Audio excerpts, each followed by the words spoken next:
എപ്പോഴും ഡെയിലി അച്ഛൻ ഭയങ്കര കൊളാപ്സ് ആവും, വീണ്ടും ഓക്കെ ആവും, അങ്ങനെ അങ്ങനെയാണ്. ഇപ്പം ഞാൻ ഷൂട്ടിംഗ് ലൊക്കേഷനിലുണ്ട്, അതിനകത്ത് പ്രണയ സീൻ അഭിനയിക്കുന്നുണ്ട്. പക്ഷെ അത് നമുക്കവിടെ കാണിക്കാൻ പറ്റില്ലല്ലോ, നമുക്ക് അവിടെ പറയാൻ പറ്റില്ലല്ലോ. ഞാനവിടെ അത്രയും ദിവസം വർക്ക് ചെയ്താലാണ് ഇവിടെ ബാക്കി ബില്ല് അത്ര കുറച്ചിട്ട്, അതാണ് അപ്പം ചിന്ത. മനസ്സിലായി. ആ ഒരു പ്രഷർ എന്ന് പറയണതല്ലേ. അത് ഓ, അത് ഭയങ്കര ഇപ്പം എന്നെക്കാളും ഇതിലും പ്രശ്നങ്ങൾ ഫേസ് ചെയ്യുന്ന ആൾക്കാരുണ്ടായിരിക്കും. ഇപ്പം എനിക്കൊരു സോഴ്സ് ഉണ്ടായിരുന്നു, പലർക്കും ആ സോഴ്സ് പോലും ഇല്ലാത്തവരുണ്ട്. അപ്പം ഞാൻ ചിലപ്പോൾ അത് പറഞ്ഞിട്ടാണ് ഞാൻ ആശ്വസിക്കുന്നത്. എനിക്ക് ആ സമയത്ത് അവരെ നോക്കാനായിട്ടൊരു സോഴ്സ് ഉണ്ടായിരുന്നതുകൊണ്ട്, അല്ലെങ്കിൽ എനിക്കൊരു നല്ല ഹോസ്പിറ്റലിൽ കൊണ്ടുപോയി അവരെ ട്രീറ്റ് ചെയ്യാൻ പറ്റിയോണ്ട് കുറച്ച് ദിവസമായിട്ട് എനിക്ക് ഐസ് കിട്ടിയ അവരുടെ. പക്ഷേ ഈ അച്ഛൻ്റെ കാര്യം ഇതുപോലെ തന്നെ ആയിരുന്നു. ഞാൻ വന്ന് അച്ഛനെ ഡിസ്ചാർജ് ചെയ്യാൻ വേണ്ടി പിറ്റേന്നിരിക്കുന്ന സമയത്താണ് ഞാൻ താഴേക്ക്, അച്ഛനപ്പം ഒന്ന് രണ്ട് വാശികൾ, പെട്ടെന്ന് ആഗ്രഹങ്ങൾ. അപ്പം ഡോക്ടർ പറഞ്ഞു ബെറ്റർ ആയിട്ടുണ്ട്, അതുകൊണ്ട് ഫുഡൊക്കെ കൊടുത്തോളാൻ പറഞ്ഞു. അപ്പോൾ ഏട്ടത്തിയമ്മയെ വിളിച്ചിട്ട് പറഞ്ഞു മീൻകറി വേണമെന്ന് പറഞ്ഞു. അപ്പോൾ തെരണ്ടി മീൻ തന്നെ വേണം അച്ഛന്. ഞാൻ തെരണ്ടി മീൻ അന്വേഷിച്ച് മുഴുവൻ നടന്നിട്ട് തെരണ്ടി മീൻ കിട്ടിയില്ല. അങ്ങനെ ഒരു സ്ഥലത്ത് തെരണ്ടി മീൻ ഉണ്ടെന്ന് പറഞ്ഞാൽ അവിടെ പോയി നോക്കിയപ്പോൾ ഭയങ്കര വില. ഈ തെരണ്ടി അങ്ങനെ എപ്പോഴും അവൈലബിൾ ആകുന്ന സാധനമല്ലല്ലോ. അപ്പം ഞാൻ പെട്ടെന്ന് ആലോചിച്ചു, ഓ ബില്ല് ഇത്രയാവും, എന്തായാലും അച്ഛൻ നാളെ വരുമല്ലോ. തെരണ്ടി മീൻ ഇത് ചെറിയൊരു കാര്യമായിരിക്കാം, പക്ഷെ എന്നെ സംബന്ധിച്ചിടത്തോളം ഇത് ഭയങ്കര പ്രശ്നം കേട്ടോ. മനസ്സിലായി. അങ്ങനെ പിറ്റേ ദിവസം അല്ല, അപ്പം ഞാൻ പ്രിയോട് പറഞ്ഞു തൽക്കാലം തെരണ്ടി കിട്ടിയില്ല എന്ന് അച്ഛനോട് കള്ളം പറയാം, എന്നിട്ട് നമുക്ക് അച്ഛൻ്റെ ഇഷ്ടമുള്ള ഏതെങ്കിലും തുണ്ടമ്മീൻ വാങ്ങിച്ച് കറി വെച്ച് കൊടുക്കാമെന്ന് പറഞ്ഞ് ആ തുണ്ടമ്മീനെ കയറി എന്താണെന്ന് തോന്നുന്നു വാങ്ങിച്ച് ഞാൻ ഏട്ടത്തേമ്മ ഏൽപ്പിച്ച് ഞാൻ തിരിച്ച് ഹോസ്പിറ്റലിലെത്തി. അച്ഛൻ്റെ കൂടെ ഞാനും ഉണ്ട്, ചിറ്റയുടെ മുകളിൽ ഉണ്ണിയുണ്ട്. അപ്പം പിറ്റേന്ന് രാവിലെയായി. അപ്പം പിറ്റേന്ന് രാവിലെ ഡോക്ടർ വരാറായി. അപ്പം അച്ഛൻ പറഞ്ഞു എനിക്ക് പാലൊഴിച്ച് പാലപ്പം കഴിക്കണമെന്ന്. അപ്പോൾ ഉച്ചക്കത്തേക്ക് മീൻ വരുമല്ലോ. അപ്പം തെരണ്ടി വാങ്ങിക്കാതിരുന്ന കയ്യിലെ പൈസ തികയായിരുന്നതുകൊണ്ടാണ്. ഇതിൻ്റെ ട്വിസ്റ്റ് സംഭവിക്കുന്നത്, ഞാൻ താഴേക്ക് പാലപ്പം വാങ്ങിക്കാൻ പോയപ്പോൾ എനിക്ക് കേൾക്കാം കോഡ് ബ്ലൂ വിളിക്കുന്നത്. അപ്പം ഞാനിങ്ങനെ വിചാരിക്കും ദൈവമേ ആർക്കാണോ കാർഡിയാക് അറസ്റ്റ് വന്നത്, എന്തായാലും ആർക്കാണോ അറ്റാക്ക് എന്തോ വരുന്നത്. അപ്പം ഞാനിങ്ങനെ താഴെ നിന്ന് ആലോചിക്കുക. അപ്പോൾ എനിക്ക് കോള് വരുന്നുണ്ട് ഫോണിൽ ഏതോ നമ്പറിൽ നിന്ന്. അപ്പം ഞാൻ കട്ട് ചെയ്ത് വിടുക. അത് കഴിഞ്ഞ് ഞാനപ്പോൾ താഴെ മായ ചേച്ചി, അവിടുത്തെ നേഴ്സാണ്, TSAGയുടെ വൈഫ്, PRSലെ മായ ചേച്ചിയോട് പറയാം അച്ഛനെല്ലാം കുറഞ്ഞു, ഇപ്പോൾ ഡിസ്ചാർജ് ആവും, വീട്ടിൽ പോകാനിരിക്കുക. കാരണം അത് കഴിഞ്ഞ് 44ാമത്തെ ദിവസം എൻ്റെ കല്യാണമാണ്. അപ്പോഴത്തേക്കിനും ഞാൻ താഴേന്ന് വീണ്ടും കോൾ വന്നു. ഞാൻ പറഞ്ഞു ചേച്ചി എന്നാൽ ഞാൻ മേലോട്ട് ചെല്ലട്ടെ, അച്ഛൻ ഫുഡ് കഴിക്കാൻ വേണ്ടി വെയിറ്റ് ചെയ്യാമെന്ന് പറഞ്ഞു. നോർമലി ഞാൻ ലിഫ്റ്റ് കയറിയാണ് പോകുന്നത്, അന്ന് ഞാൻ നടന്നു പോവുക സ്റ്റെപ്പിൽ കൂടെ. സന്തോഷം കാണല്ലോ, അപ്പോൾ അതൊക്കെ ഇങ്ങനെ അടി അടി അടി. അപ്പോൾ വീണ്ടും ഈ കോൾ വന്നപ്പോൾ ഞാൻ എടുത്തപ്പം ഉണ്ണിമോളാണ് വിളിച്ചത്. ചേച്ചി ഓടി വാ, ഒളശേച്ചനെ വിളിക്കുക, ഒളശല്ല ഞങ്ങളുടെ നാട്. അപ്പോൾ ഒളശേച്ചന് വയ്യാന്ന് പറഞ്ഞു. അപ്പോൾ ഈ കോഡ് ബ്ലൂ വിളിച്ചത് മുഴുവൻ അച്ഛൻ്റെ ആയിരുന്നു. അപ്പോൾ എനിക്കിതറിയില്ലല്ലോ, വേറെ ആർക്കാന്ന് കരുതി ഞാൻ പ്രാർത്ഥിക്കുകയും ചെയ്തു. എന്നിട്ട് ഞാൻ മേലെ ചെന്നപ്പം ഫുള്ള് അച്ഛന് ഇത് കൊടുത്തോണ്ടിരിക്കുകയായിരുന്നു. അപ്പോൾ അച്ഛൻ ഫുള്ള് ബ്ലഡൊക്കെ വൊമിറ്റ് ചെയ്തു.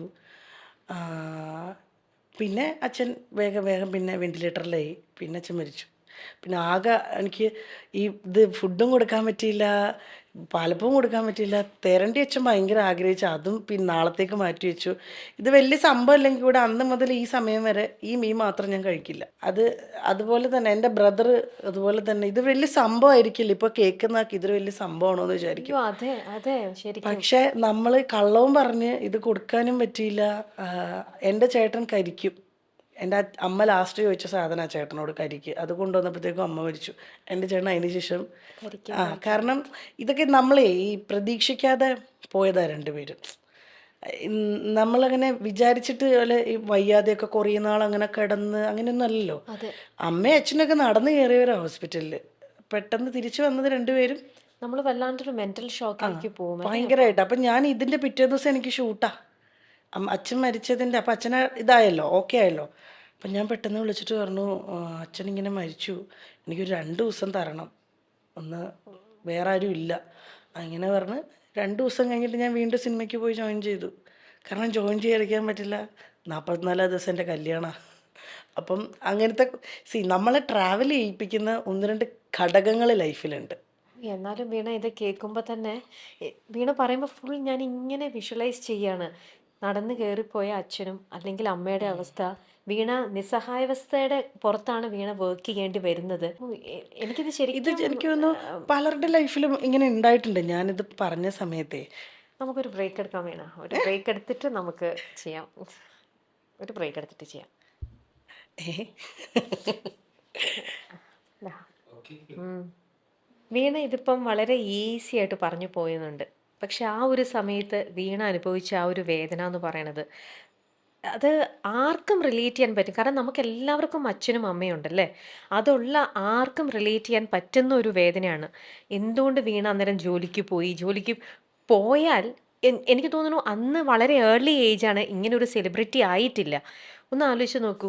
ഇന്നത്തെ ഈ ഒരു സമയത്തൊക്കെ ഇങ്ങനെ വന്നിരുന്നെങ്കിൽ നമ്മുടെ ഈ സോഷ്യൽ മീഡിയയിൽ ഓരോന്നും പറഞ്ഞ് കമൻറ്റ് ചെയ്തും നെഗറ്റീവായിട്ടും കമൻറ്റ് ചെയ്യുന്ന ഒരുപാട് ആൾക്കാരുണ്ടല്ലേ. അവർ ഈ സിറ്റുവേഷൻ എന്താന്ന് പോലും മനസ്സിലാക്കാണ്ട് എന്തൊക്കെ മോശം അവർ പറഞ്ഞേനെ. അമ്മ ഇതായിട്ട് അവൾ ഉടനെ അഭിനയിക്കാൻ പോയി. അങ്ങനെ എന്തെങ്കിലും ഫാമിലിയിലോ അല്ലെങ്കിൽ നിങ്ങളുടെ നാട്ടുകാരിലോ ആരെങ്കിലും വന്ന് അങ്ങനെ കുറ്റപ്പെടുത്തി വീണേനെ? ഏം, നമ്മുടെ നാട്ടുകാർ വീട്ടുകാരും പറയുന്നത് പലതും നമ്മൾ ലേറ്റായിട്ടായിരിക്കും അറിയുക. പക്ഷെ എൻ്റെ മുഖത്ത് നോക്കിയിട്ട് ഒരു ആർട്ടിസ്റ്റിൻ്റെ പേര് ഞാൻ പറയില്ല. ആ, അതിനുശേഷം അച്ഛൻ മരിക്കുന്നത് മെയ് 8-നാണ്. അപ്പോൾ ജൂണിൽ ഞാൻ ആത്മയുടെ മീറ്റിങ്ങിന് പോയി. അപ്പം ഞാൻ ഈ മെയ് 8 കഴിഞ്ഞിട്ട് വേഗം തന്നെ ഞാൻ ഇവിടുന്ന് എനിക്ക് തോന്നുന്നു, സോറി അങ്ങനല്ല, ഒരു വളരെ യാദൃശ്യമായിട്ട് ഞാൻ അവരെ കാണുന്നതാണ്. SP ഗ്രാൻഡേസിൽ വെച്ചിട്ട് ആർട്ടിസ്റ്റിനെ ഞാൻ അവിടെ ചെന്നപ്പം അപ്പോൾ അവരെന്നെ അപ്പോൾ എനിക്കൊരു ഞാൻ കുറച്ച് ബ്രേക്കിന് ശേഷം അച്ഛൻ മരിച്ചിട്ട് ഒരു 2 മാസത്തിന് ശേഷം ഞാൻ ഇൻസ്റ്റയിലാണോ ഫേസ്ബുക്കിലോ എന്തോ സ്റ്റോറി ഇട്ടു. ഞാൻ ചെന്നൈക്ക് പോകുന്നതിൻ്റെ ഒരു സെൽഫി ഇട്ടു, ഇങ്ങനെ ചിരിച്ചിട്ട് നിന്ന്, ബാക്ക് ടു വർക്ക് എന്നോ എന്തോ ഒരു സാധനം ചിരിച്ചോണ്ടായിട്ടേക്കുന്നത്. അപ്പോൾ അവരെന്നെ പിടിച്ചെടുത്തിട്ട് പറയും, നീയൊക്കെ ഒരു പെണ്ണാണോടി? എൻ്റെ അമ്മ മരിച്ചിട്ട് എനിക്ക് 7-8 മാസം എടുത്തു എനിക്ക് അതിൽ നിന്ന് ഞാൻ റിക്കവർ ചെയ്ത് വരാൻ. നിനക്കൊരു നാണമില്ലേ? നീ ഈ 2 മാസമല്ലേ ഉള്ളൂ നിൻ്റെ അച്ഛൻ മരിച്ചിട്ട്, നീ ഒരു സെൽഫി എടുത്തിട്ടിരിക്കുന്നല്ലേ എന്ന്. ഞാൻ പറഞ്ഞു, ചേച്ചി അതിനിപ്പോൾ എന്താ കുഴപ്പം എന്ന് ഞാൻ ചോദിച്ചു. കാരണം ഞാൻ എന്നെ വീണ്ടും ട്രാക്കിലേക്ക് എത്തിച്ചേ പറ്റൂ. അതെ, നമ്മൾ നമ്മുടെ പുഷ് ചെയ്യാണ് സെൽഫിനെ. കാരണം അത് കഴിഞ്ഞ് ജൂൺ 21-ന് എൻ്റെ കല്യാണം. അത് കഴിഞ്ഞിട്ട് വീണ്ടും ഞാൻ ബാക്ക് ടു നോർമൽ ലൈഫിലേക്ക് വന്നുകൊണ്ടിരിക്കുക. അപ്പോൾ ആ സമയത്താണ് ഞാൻ ഇട്ടത്. അപ്പോൾ ഞാനിങ്ങനെ ആലോചിച്ചു, ഈശ്വര അപ്പോൾ എന്തെല്ലാം ആയിരിക്കുമല്ലേ ആൾക്കാർ ആ ഒരു സെൽഫിക്ക് പറയുക. ആ സമയത്തൊക്കെ ഞാൻ ഒത്തിരി അങ്ങനെ ചിന്തിക്കുമായിരുന്നു. നാട്ടുകാരെന്ത് പറയും, നാട്ടുകാരെന്ത് വിചാരിക്കും, അയ്യോ അവരെന്താ വിചാരിക്കുക ഞാനിങ്ങനെ ഇട്ടാൽ. പിന്നെ അവിടെ നിന്ന് അങ്ങോട്ട് ഫുള്ള് നാട്ടുകാരെ പേടിയായിരുന്നു എനിക്ക്. ഈ ഒരു ഇൻസിഡൻറ്റിന് ശേഷമാണ് ശരിക്കും ഞാൻ ചിന്തിക്കുന്നത്, ഓ ഇങ്ങനെയൊന്നും ഇടാൻ പാടില്ലല്ലേ. ഇപ്പം നമ്മളിപ്പോൾ ഒരു എന്തെങ്കിലും നമ്മൾ പറയുകയോ പ്രവർത്തിക്കുകയോ എന്ത് ചെയ്താലും ഏറ്റവും അധികം ക്രിട്ടിസൈസ് ചെയ്യുന്നത് നമ്മുടെ ഇൻഡസ്ട്രിയിലുള്ളവർ, നമ്മൾ അറിയാത്തവരും അറിയാവുന്നവരും പറയും. എന്നാൽ ആ സിറ്റുവേഷനിലേക്ക് നമ്മൾ എങ്ങനെ എത്തി, അല്ലെങ്കിൽ നമ്മൾ അങ്ങനെ ഒരു കാര്യം ചെയ്യാനുള്ള നമ്മൾ എന്തുകൊണ്ട് അങ്ങനെ ചെയ്തു, ഇതൊന്നും അവർ ചിന്തിക്കില്ല, നമ്മുടെ കൂടെ നിൽക്കുന്നവർ വരെ.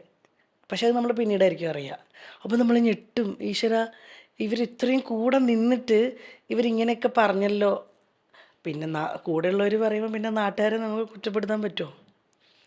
അങ്ങനെ കൂടെയുള്ളവർ പറഞ്ഞിട്ടുണ്ടെങ്കിൽ അത് തീർച്ചയായിട്ടും വീണയ്ക്ക് അങ്ങനെ ഒരു അനുഭവം ഉണ്ടായിട്ടായിരിക്കുമല്ലോ. അപ്പോൾ അവർ തന്നെ നമ്മളെ മനസ്സിലാക്കുന്നില്ല എന്നുള്ള ആ ഒരു തിരിച്ചറിവ് വന്നപ്പോൾ വീണ എങ്ങനെയാ ആ സിറ്റുവേഷനൊക്കെ ഹാൻഡിൽ ചെയ്തത്? എനിക്ക് കുറേ നല്ല സുഹൃത്തുക്കളുണ്ടായിരുന്നു. അപ്പം നമ്മുടെ അഭാവത്തിൽ നമ്മളെ ഭയങ്കരമായിട്ട് മോശം പറയുന്ന സിറ്റുവേഷൻസൊക്കെ ഉണ്ടായപ്പോൾ ആ സൗഹൃദങ്ങളൊക്കെ ഞാൻ പതിയെ അതിൽ നിന്ന് പുറകിലേക്ക് പോന്നു. അവരോട് ദേഷ്യമൊന്നുമില്ല, അവരെ കാണുമ്പോൾ ഞാൻ ചിരിക്കാൻ റെഡിയാണ്. പക്ഷെ അവരുമായിട്ടുള്ള സൗഹൃദത്തിന് ഞാൻ മുന്നേക്ക് പോകാൻ താല്പര്യപ്പെടുന്നില്ല, അത്രയേ ഉള്ളൂ. അവരോട് എനിക്ക് പരിഭവമില്ല, ഇങ്ങനെയുള്ളൊരു വിഷമമുണ്ട് ഉള്ളിൽ. അവർക്ക് വേണ്ടി പല സ്ഥലങ്ങളിലും അങ്ങനെ സ്റ്റാൻഡ് ചെയ്തിട്ട് നമുക്കൊരു നമ്മളില്ലാതെ അല്ല നമ്മുടെ അഭാവത്തിൽ നമ്മളെപ്പറ്റി ഭയങ്കര മോശമായിട്ട് പറയുന്ന സ്റ്റേജുകൾ, അതെല്ലാ കാര്യത്തിലും. എന്നിട്ട് നമ്മൾ വരുന്ന സമയത്ത് ഭയങ്കര ചിരിച്ചോണ്ട് നമ്മളെ വെൽക്കമിങ് ചെയ്യുന്ന ഒരവസ്ഥയുണ്ടല്ലോ, അത് ഭയങ്കര നമുക്ക് ഭയങ്കര ബുദ്ധിമുട്ടാണ്. അതുകൊണ്ട് തന്നെ എനിക്കിപ്പോൾ ഫ്രണ്ട് സർക്കിൾ എന്ന് പറയുന്നത് ചുരുങ്ങി ഭയങ്കര ചെറുതാണ്. വളരെ എൻ്റെ +2 മുതലുള്ള എൻ്റെ സുഹൃത്തുണ്ട് അലീന, അവൾ അന്നും എന്നും അതേപോലെ തന്നെ ഉണ്ട്. പിന്നെ അങ്ങനെ നോക്കിയൊരു 3-4 പേര് അത്രേ ഉള്ളൂ. അതിന് മേലെ എന്നെപ്പറ്റി അറിയാവുന്നവർ ആരുമില്ല. മഞ്ജു ചേച്ചി ഞാനും കാണാറില്ല, മഞ്ജു പത്രോസ്. പക്ഷെ കാണുന്ന സമയത്ത് ഞങ്ങൾ ഒത്തിരി സംസാരിക്കും. എൻ്റെ ഒരു നല്ല സുഹൃത്താണ്, നമ്മുടെ ബെസ്റ്റ് ഫ്രണ്ട് എന്ന് അങ്ങനെ ആ കാറ്റഗറി ഇല്ല, പക്ഷെ എൻ്റെ ഒരു നല്ല സുഹൃത്താണ് മഞ്ജു ചേച്ചി. നമ്മളെ മനസ്സിലാക്കാൻ പറ്റുന്ന, കാരണം മഞ്ജു ചേച്ചി സ്ട്രഗ്ലിംഗ് ലേഡിയാണ്. അതെ, അപ്പോൾ അവർക്കേ മനസ്സിലാവുള്ളൂ നമ്മൾ ഓപ്പോസിറ്റ് നിൽക്കുന്ന അതേപോലെ സ്ട്രഗിൾ ചെയ്ത് വരുന്ന, അല്ലാത്തവർക്ക് മനസ്സിലാവില്ലെന്നേ. പിന്നെ നമ്മളിലും സ്ട്രഗിൾ ചെയ്യുന്ന ആൾക്കാരുണ്ട് കേട്ടോ. ഇപ്പം ഞാൻ പറഞ്ഞല്ലോ, എനിക്ക് സോഴ്സ് ഉണ്ട്, എനിക്ക് സോഴ്സ് പോലും ഇല്ലാതെ കഷ്ടപ്പെടുന്നവരുണ്ട്. ഞാൻ പലപ്പോഴും എൻ്റെ ലൈഫിൽ ഓരോ പ്രശ്നങ്ങൾ വരുമ്പോൾ ഞാൻ ചിന്തിക്കുന്നത് നേരെ താഴോട്ടാണ്. അപ്പോൾ എനിക്ക് ഓക്കെ ആവും, ഞാൻ കൂൾ ഡൗൺ ആവും. നമ്മൾ കമ്പയർ ചെയ്യും അല്ലേ? ഞാൻ താഴോട്ട്, ദൈവമേ എനിക്കിപ്പോൾ കയറി കിടക്കാൻ വീടുണ്ട്, സഞ്ചരിക്കാൻ വണ്ടിയുണ്ട്, അധ്വാനിക്കാൻ കാലും കൈയും ആവതുണ്ട്, ദൈവം അനുഗ്രഹിച്ച അസുഖങ്ങളൊന്നുമില്ല. അതൊരു വലിയ സമ്പാദ്യമാണ് ഇത്രയും. അപ്പോൾ അതൊന്നുമില്ലാത്ത എത്ര പേരാണുള്ളത്. നമ്മൾ ഈ മേലോട്ട് ചിന്തിക്കുമ്പോഴാണ് നമുക്ക് ടെൻഷൻ വരുന്നത്. ദൈവമേ അവൾക്ക് മറ്റേ സിനിമ കിട്ടി, അയ്യോ എനിക്കെന്താ കിട്ടാത്ത, ദൈവമേ മറ്റവൾ മറ്റേത് വാങ്ങി, അവൾ കാറ് വാങ്ങി, അവൾ ബംഗ്ലാവ് വാങ്ങി, അല്ലെങ്കിൽ വീട് വാങ്ങി. അങ്ങനെ ചിന്തിക്കുമ്പോഴേ പ്രശ്നമുള്ളൂ. ഞാൻ ചിന്തിക്കുന്നത് സീരിയൽ എന്ന് പറയുന്ന മിനി സ്ക്രീനിൽ നിന്ന് ഒരുപാട് പേരുന്ന സിനിമയെ വന്നിട്ടില്ല. എനിക്കതിനൊരു ഭാഗ്യമുണ്ടായി. അപ്പോൾ ബിഗ് ബോസ് പോലൊരു ഷോയിൽ പോകാനുള്ള ഭാഗ്യമുണ്ടായി. പിന്നെ എനിക്ക് നഷ്ടങ്ങൾ ഒത്തിരി എൻ്റെ ലൈഫിൽ വന്നിട്ടുണ്ട്, അതല്ലാതെ ഒത്തിരി വേറെ ഭാഗ്യങ്ങളും ഉണ്ട്. അപ്പോൾ ഞാൻ അതുകൊണ്ട് വലിയ അങ്ങനെ അയ്യോ ദൈവമേ എനിക്ക് എന്തിന് ഈ ജീവിതം തന്നു, അങ്ങനെ ഞാൻ ഇന്ന് വരെ ചോദിച്ചിട്ടില്ല. ഇന്ന് വരെ ചോദിച്ചിട്ടില്ല. കാരണം എനിക്ക് കൈക്കും കാലിനും സ്വാധീനം ഉണ്ടെന്നേ. അസുഖങ്ങൾ, മാറാരോഗങ്ങളൊന്നുമില്ല. അത് തന്നെ ഏറ്റവും വലിയ അസറ്റ്. സത്യം. എൻ്റെ അച്ഛനും അമ്മയും എനിക്ക് പോയി, അതൊരു വലിയ നമ്മുടെ ചിറകൊടിയുന്ന പോലെ തന്നെയാണ്. അതെ. ഒരു പക്ഷിയുടെ 2 ചിറക് ഒടിഞ്ഞാലും പക്ഷിക്ക് മുന്നോട്ട് ജീവനില്ലേ, നമുക്ക് മുന്നേക്ക് പോവണ്ടേ. അതേപോലെ എൻ്റെ യാത്രകൾ എപ്പോഴും. ഇപ്പോൾ ജീവിതത്തിൽ ഏറ്റവും കൂടുതൽ മിസ് ചെയ്യണതും അച്ഛനെയും അമ്മയും തന്നെയാണ്. ഉറപ്പല്ലേ? അന്നും ഇന്നും എന്നും എനിക്കൊരു തിരിച്ചൊരു എന്താ പറയുക, ബാക്കിലേക്ക് ഒരു മറ്റേ നമുക്ക് ലൂപ്പ് എന്നല്ലല്ലോ എന്നെ പറയുന്നത്, എന്താ ഒന്ന് റീകറക്ഷൻ ചെയ്യാൻ കിട്ടിയിരുന്നെങ്കിൽ ഞാൻ എൻ്റെ കല്യാണവും കഴിക്കില്ലായിരുന്നു. പക്ഷെ അമ്പാടി വേണം കേട്ടോ. കല്യാണം കഴിക്കില്ലായിരുന്നു. കല്യാണം എൻ്റെ ലൈഫിലെടുത്ത മോശം ഡിസിഷനാണെന്ന് ഒരിക്കലും ഞാൻ പറയില്ല. പക്ഷെ ഇങ്ങനെയൊക്കെ ആവുമായിരുന്നെങ്കിൽ കല്യാണമേ കഴിക്കില്ലായിരുന്നു ഞാൻ അച്ഛൻ്റെ അമ്മയുടെ. പക്ഷെ അങ്ങനെ ആയിരുന്നെങ്കിൽ ചിലപ്പോൾ ഒരു പക്ഷേ അച്ഛനും അമ്മയും, ഞങ്ങൾ ഈ കോട്ടയത്ത് നിന്ന് ഇപ്പോഴാണല്ലോ ഇത്രയും വലിയ വലിയ ഹോസ്പിറ്റലുകളൊക്കെ കോട്ടയത്ത് വരുന്നത്. പണ്ടൊക്കെ ചെറിയ അസുഖങ്ങളൊക്കെ വന്നു കഴിഞ്ഞാലും മൈൻഡ് ചെയ്യത്തില്ല. അമ്മയുടെ അസുഖങ്ങളൊക്കെ ചെറിയ ചെറിയ സംഭവങ്ങളായിട്ട് ആദ്യമേ സിംറ്റംസ് കാണിച്ചത് ജോഗ്രനസ് എന്നായിരുന്നു അമ്മയുടെ അസുഖത്തിൻ്റെ പേര്. അത് ബോഡിയുടെ ഇമ്മ്യൂണിറ്റി കുറയുന്നതാണ്. എന്നിട്ട് ബോഡി തന്നെ ബോഡിയെ ഇത് ചെയ്യും, ഇമ്മ്യൂണിറ്റിയുടെ ഒരു ഇഷ്യൂ വരുന്നത്. അതൊക്കെ മുന്നേ സിംറ്റംസ് കാണിച്ചിരുന്നു. പക്ഷെ നമുക്ക് അന്നത്തെ കാലത്ത് അതറിയില്ലേ. എൻ്റെ ചെറുതിൽ ഞാൻ 7ാം ക്ലാസ്സിലൊക്കെ പഠിക്കുമ്പോൾ അതിൻ്റെ സിംറ്റംസ് ഉണ്ടായിരുന്നു. പക്ഷേ നമുക്കത് അറിയില്ല. നമ്മൾ അറിഞ്ഞപ്പോൾ ഒത്തിരി ലേറ്റായിപ്പോയി. പക്ഷെ എന്നാലും അമൃതയിലായിരുന്നു ഞങ്ങൾ അവിടെ നിന്ന് കൊണ്ടുവന്ന് അമൃതയെ കാണിച്ചിരുന്നു. പക്ഷെ കുറേ കൂടെ ബെറ്റർ ട്രീറ്റ്മെൻറ്റ് ഞാൻ കൊടുത്തേനെ അച്ഛനും അമ്മയ്ക്കും. ഞാൻ കുറേ കൂടെ അവരെ നോക്കിയേനെ. എനിക്ക് പല സമയത്തും തിരക്ക് വരുമ്പോഴേ നമ്മുടെ അച്ഛനും അമ്മയ്ക്കും പ്രയോറിറ്റി കുറയും പലപ്പോഴും. അവരവിടെ ഉണ്ടല്ലോ, എപ്പോഴേലും വിളിച്ചാൽ മതിയല്ലോ. അവരുടെ കോളാ വരുന്നെങ്കിൽ നമ്മളിങ്ങനെ നോക്കിയിട്ട് അച്ഛനല്ലേ കുറച്ച് കഴിഞ്ഞിട്ട് വിളിക്കാം. അത് നമുക്കറിയാം അവരവിടെ ഉണ്ട് എന്നുള്ളത്. നമ്മൾ 5 ദിവസം വിളിച്ചില്ലെങ്കിലും 10 ദിവസം വിളിച്ചില്ലെങ്കിലും നമുക്ക് വേണ്ടി പ്രാർത്ഥിച്ച് അവിടെ ഉണ്ട് എന്നറിയാം. പക്ഷെ ഞാൻ അവിടെ തന്നെ ആയിരുന്നു. എന്നിരുന്നാലും പലപ്പോഴും കോള് നമ്മൾ ലൊക്കേഷനിലുള്ളപ്പോൾ അച്ഛൻ എൻ്റെ കൂടെ ഉള്ളപ്പോൾ അമ്മ വിളിക്കും. അപ്പോൾ ഇങ്ങനെ നോക്കിയിട്ട് ഞാനിങ്ങനെ മാറ്റി വെച്ച ദിവസങ്ങളുണ്ട്, കുറച്ച് കഴിഞ്ഞിട്ട് വിളിക്കാമല്ലോ. പിന്നെ സന്ധ്യ ആകുമ്പം അമ്മ വീണ്ടും തുറക്കും, എപ്പോഴാണ് ഷൂട്ട് കഴിഞ്ഞ് വരുന്നത്, അമ്മ ഞാൻ അങ്ങോട്ടല്ലേ വരുന്നേ എന്ന് ഞാൻ പറഞ്ഞിട്ടുണ്ട്. ഇപ്പം അത് ആലോചിക്കുമ്പോൾ ഉണ്ടല്ലോ, ഈശ്വര ഞാൻ എന്തിനാ അങ്ങനെ പറഞ്ഞത്, ആ കോളുകളൊക്കെ എനിക്ക് എടുക്കാറുന്നില്ലേന്ന് ഇപ്പം തോന്നുന്നു. കാരണം അത് പ്രായത്തിൻ്റെയാണ്. പക്ഷെ അങ്ങനെ അല്ലാത്ത കുട്ടികളുണ്ട് കേട്ടോ ഒരുപാട്. എൻ്റെ ഭാഗത്തിൽ ഞാൻ ലൈഫിൽ ചെയ്തിട്ടുള്ള ഏറ്റവും വലിയ മിസ്റ്റേക്സുകളിലൊന്ന്, അച്ഛനും അമ്മയ്ക്കും വേണ്ടിയിട്ട് നമ്മൾ വർക്ക് ചെയ്യുന്നു, അവരുടെ കാര്യങ്ങൾ നോക്കുന്നു എന്നല്ലാണ്ട് അവർക്ക് ഞാൻ ടൈം കൊടുത്തില്ല. ലൈഫിൽ നമുക്ക് ഒരാൾക്ക് കൊടുക്കാൻ പറ്റുന്ന ഏറ്റവും വലിയ കാര്യം ടൈമാണ്.